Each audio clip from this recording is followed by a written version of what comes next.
Today we're going to make kefir. Okay, we're gonna get a mason jar, a quart mason jar.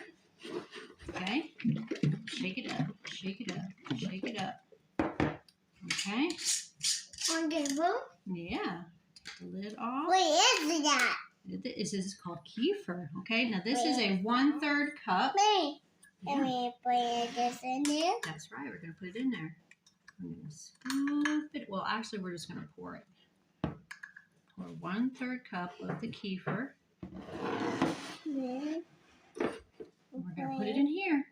So Warren's gonna hold it. Pour it in. Let's do it again. Okay, well, we only need 1/3 cup, okay? Now, Wait, what's that on? We'll take a picture.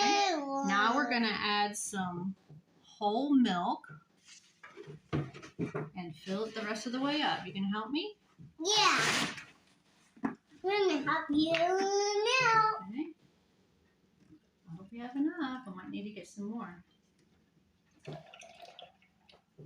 I'm gonna take it off. Well, actually, I think that's just right. It's about 3 cups.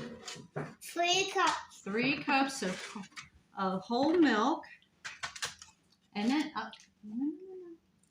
okay, this is a coffee filter. We're going to put the coffee filter on top. On top. Turn it over, please. Okay, and then we get a ring. Oh, hold on. We forgot to label it. Okay, so what's today? Today's Thursday, Friday, Saturday. Huh? Key. Well, the pen's not writing. Well, we need to remember. I'm going to write on there later. 2 days. Okay, you going to help me, William and Warren? Okay. So this is our kefir.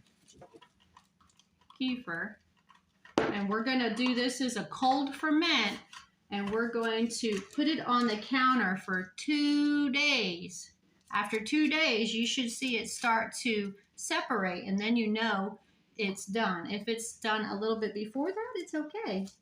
If it separates after 1 day, then it's ready. But it may take up to 2 days at room temperature, okay? So, all right, say bye-bye. Bye-bye. I forgot one thing. After it ferments for 2 days, put it in the refrigerator overnight, and then the next day you can shake it up and use it, and it'll be ready.